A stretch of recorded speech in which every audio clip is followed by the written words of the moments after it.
जैसा कि अर्था चैनल के माध्यम से महाकाव्य रामायण से जुड़े हर छोटी बड़ी घटनाओं से आपको अवगत कराने की एक छोटी सी कोशिश हमने करी है। जिस तरह हम हमारे बच्चों को हर अच्छी बात सिखाते हैं ताकि उनका जीवन और सुखमय बने, उसी तरह रामायण का ज्ञान हमारे सामने एक आदर्श जीवन का सार स्थापित करता है। वास्तव में रामायण हमारे जीवन मूल्यों का आधार है, जिसके आदर्शों पर हर एक मनुष्य को चलना चाहिए। इसमें श्री राम के जीवन कथा को दर्शाया गया है, जिसमें वह अपने कर्मों के बंधनों से बंधकर कैसे दुख उठाते हुए भी धर्म के मार्ग पर चलते हैं, जिसमें भले ही शुरुआत में उन्हें कई मुश्किलों का सामना करना पड़ा, पर अंत में उनकी ही विजय हुई, जो कि अधर्म पर धर्म की और असत्य पर सत्य की जीत का प्रतीक मानी गई। कोई भी मानव या दानव कितना भी ज्यादा शक्ति प्राप्त कर ले या कितना भी वरदान प्राप्त कर ले, यदि वो बुराई पर चलता है और अधर्म का मार्ग चुनता है, तो भगवान स्वयं आकर उसके अहंकार का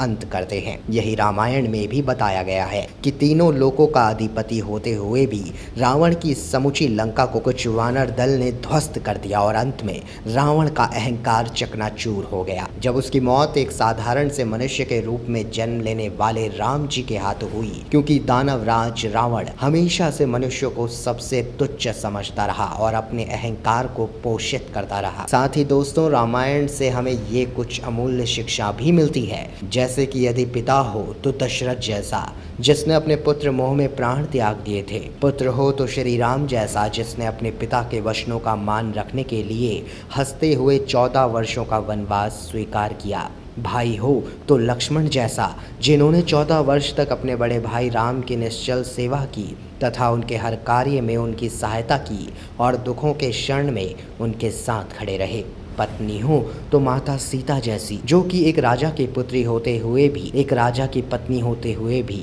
एक साधारण स्त्री की तरह अपने पति के साथ जंगलों में इधर उधर भटकते हुए 14 वर्ष वनवास के दुख भोगती रही और जिन्होंने अपने पतिव्रत धर्म को सर्वोपरि रखते हुए एक नारी की मर्यादा को सार्थक किया। मित्र हो तो सुग्रीव जैसा, जिसने अपनी पूरी वानर सेना को अपने मित्र श्री राम की सेवा में लगा दिया और राम जी की सहायता करते हुए पूरे दमखम के साथ रामायण युद्ध में अंत तक डटा रहा, जिसने किष्किंधा से लंका तक और रावण के अंत तक श्री राम का हृदय से साथ दिया। भक्त हो तो हनुमान जैसा, जिन्होंने श्री राम की भक्ति को सर्वोपरि रखा। स्वयं भगवान शिव का रुद्र अवतार होने के बावजूद भी उन्होंने खुद को तुच्छ बताया और हमेशा श्री राम का गुणगान किया व अपना पूरा जीवन उनकी सेवा भक्ति में लगा दिया। साथ ही दोस्तों, रामायण में ये भी दिखाया गया है कि स्वयं भगवान को भी एक वनवासी के रूप में कष्ट भोगने पड़े थे, क्योंकि यह सभी मनुष्य के कर्मों का परिणाम होता है